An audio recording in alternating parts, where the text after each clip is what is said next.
So ayan, kukunin ko ng mga kasenyor yung aking nabunot. Oh, tingnan nyo naman ang itsura. Oh. Mga dalawang bawang siguro bago makapag-isa.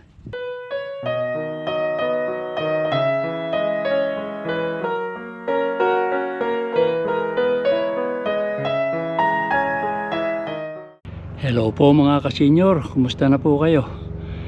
Andito po ako ngayon sa aking garden dito sa sibuyas at saka sa bawang at inaalisan ko po ng damo at malalaki na po yung damo nitong nakatubo dito sa garden ko.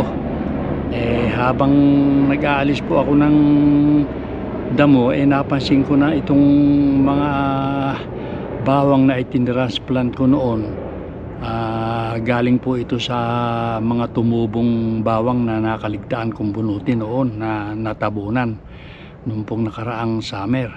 So nagsitubo po sila. Ngayon binunot ko at masyado pong kumpul-kumpul sa isang, kumbaga sa isang puno mga 5 yung nakatubo.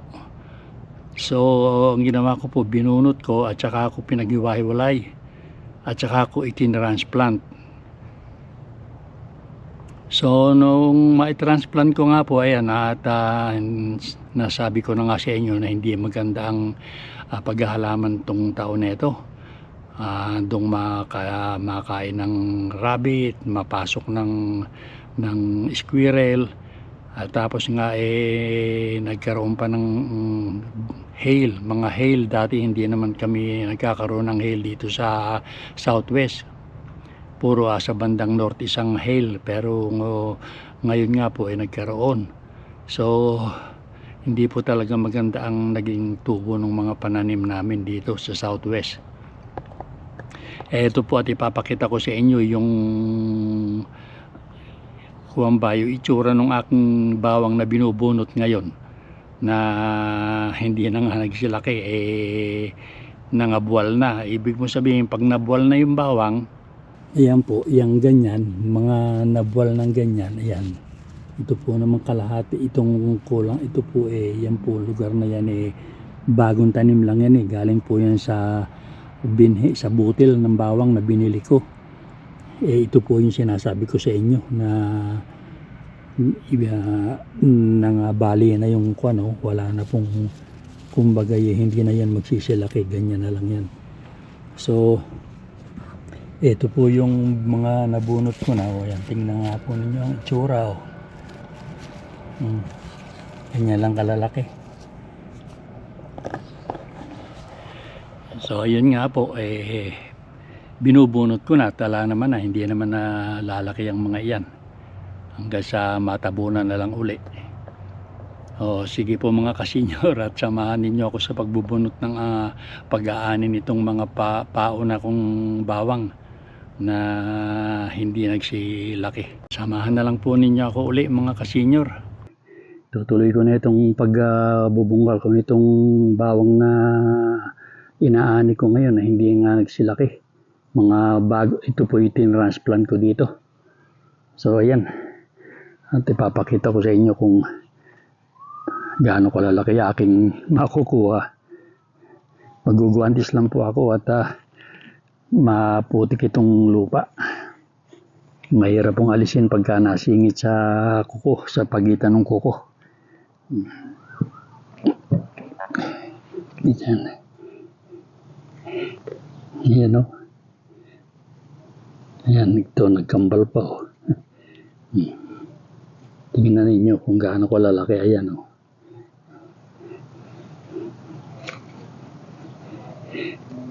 Ay, naku, napakahirap pong maghalaman ngayon. At sana pag nakikita mong maganda yung itinanim mo, nakakawala po ng pagod. Pero ngayon yun nga, lalong nadadagdagan yung pagod nyo pag nakita nyo yung pinaghirapan nyo ganyan na ayaw lumaki.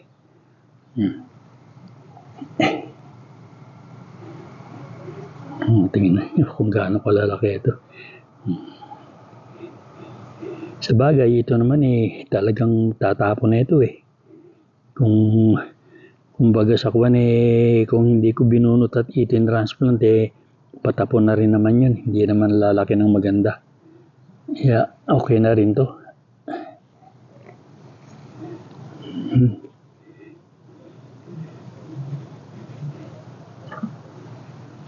Ewan ko kung ilan ito, makukuha ko na ito dito.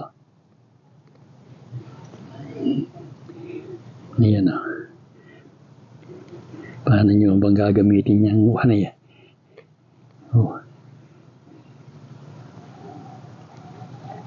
Ito, may isa pa rito.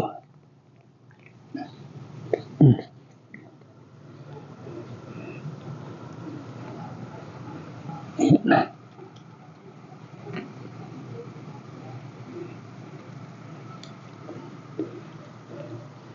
O yan mga kasenyor.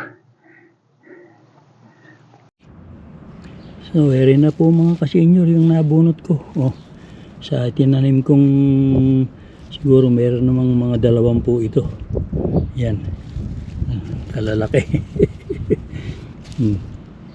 Ayan po. Itinira ko naman itong 2 tumubo na ito. Hindi ko itiyan ito. Tumubo rin ito. Ayan. Itinira ko muna at baka sakaling lumaki-laki pa ng konti.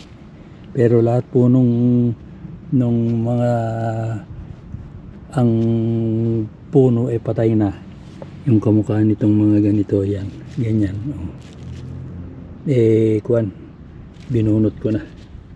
So ayan mga kasenyor, tutuloy ko na yung aking pagdadamo at na makayari ako.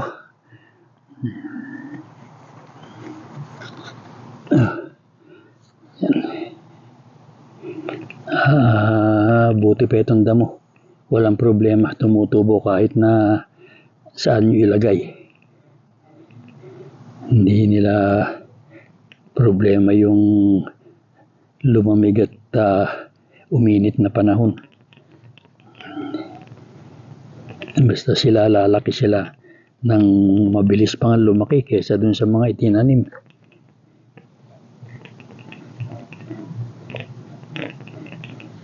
Sinasabayan ko na rin ang pag-aalis ng damo rito sa sibuyas mga kasenyor. Dito. Oh.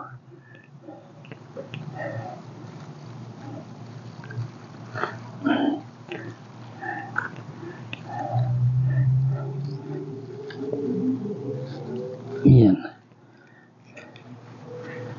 Buti lang sa may mahahanin naman dito kaunti. Pero ang gano'n na lang. Hindi balit sa susunod na na lang ako babawi kung sakasakali. Kung mabubuhay pa. Alam niyo naman ang buhay ng tao ngayon. Hindi naman sigurado. Ano na lang mga kasenyor ang matira.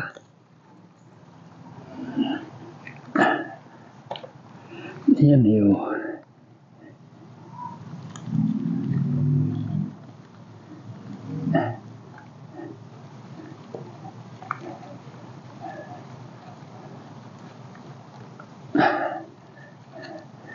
Ito pa namang mahirap bunutin ng mga damo ito. Yan, mahirap bunutin yan Tapos humahaba pa sila sa ilalim ng lupa nagdadaan.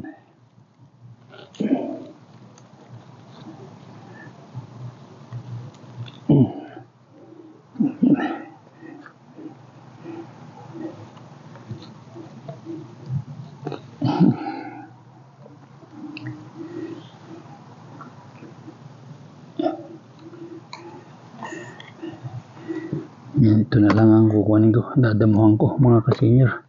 Kaunti na lang ito.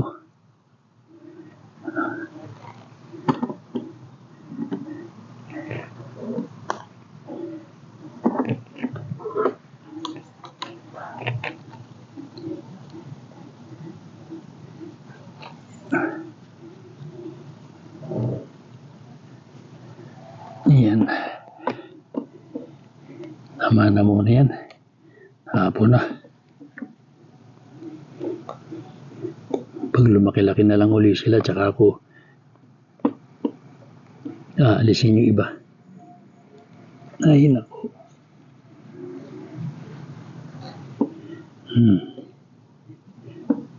Dinilig ko pa yan. Kung hindi ko pa dinilig yan, lalong mahirap bunutin.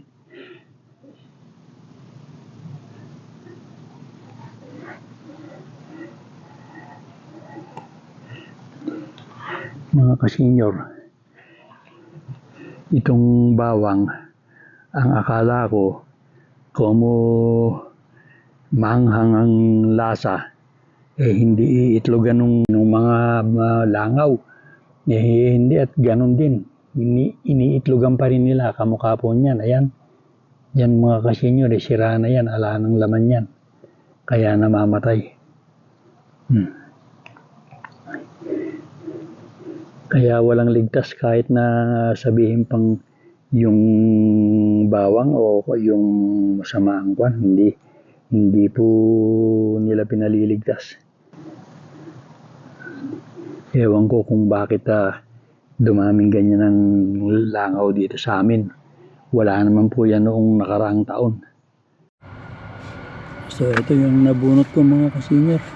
At itatapon ko muna rin sa aking garbage sa bin sa yard waste. Diyan po sa dyan sa kulay berde. Kasi po kung ito na bubulok.